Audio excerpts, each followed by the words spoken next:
Did you know the world's first followers of Jesus were actually kind of declared as atheists according to the rest of the world? Now, obviously they weren't true atheists, they believed in a deity, but they were so fundamentally and categorically different, the world didn't know what to do with them, so they kind of placed them over here and said, you don't believe in anything, right? Because no matter what religious structure it was, they all had similar kind of tenets, and whether it was a temple, a priest, or sacrifice, right? And so when people would come to the first followers of Jesus and said, hey, where's your temple? Where do you worship? They would say, hey, we don't need a temple. There's no holy place. Jesus is our temple, and he is everywhere. So wherever we go is the holy place. They would say, okay, well, where's your priest? Well, we don't have a priest because Jesus is our true high priest. Okay, well, what do you sacrifice? Where are your sacrifices? They say, well, Jesus was our final and last sacrifice once for all. We don't need to sacrifice anymore. And so people would just have their minds blown by that, categorically speaking. So they said, hey, you must not believe in anything. Now, that fundamental nature of Christianity being backwards, being upside down, and being so different from all the other world religions,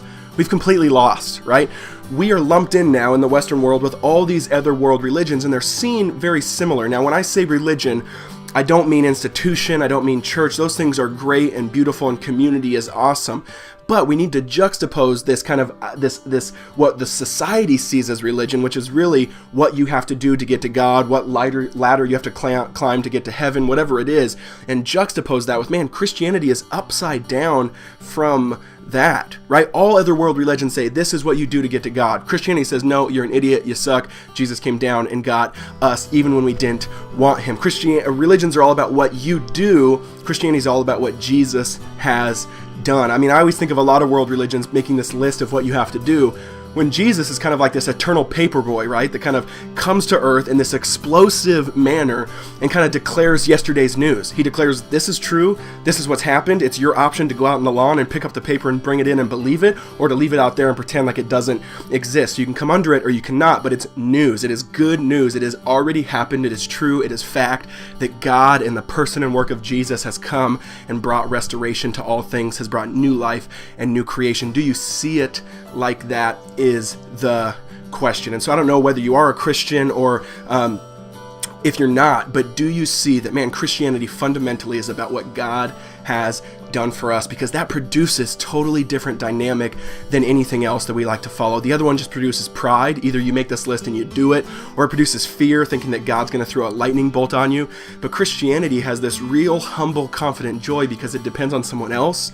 It is finished and it has been done. So do you follow that Jesus? Is that the Jesus you know? The last example I'll use is this, right? Because institution and church is not bad. Don't hear me say that. Community isn't bad, but religion is kind of like marrying the institution of marriage, right? Have you ever thought about it like that? Like, religion is having these boundaries and these rules and these institutions, but there's no person, there's no intimacy, right? You don't marry an institution, you marry a person. Now, Christianity is you have intimacy with your Creator. There's oneness. It's brought back into unity and restoration. Now, boundaries and rules and the institution of marriage is around that, right? But the bullseye is intimacy. A lot of people marry Christianity and there's no Jesus. And so that's what I'm trying to get at. Do you follow Jesus?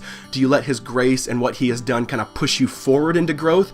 Or do you have this really bad worldview of, man, hopefully I can get there one day and maybe he'll love me if I'm good enough at the end of time? So please know that, like I say in the poem, religion says do, Jesus says done, and that is good news.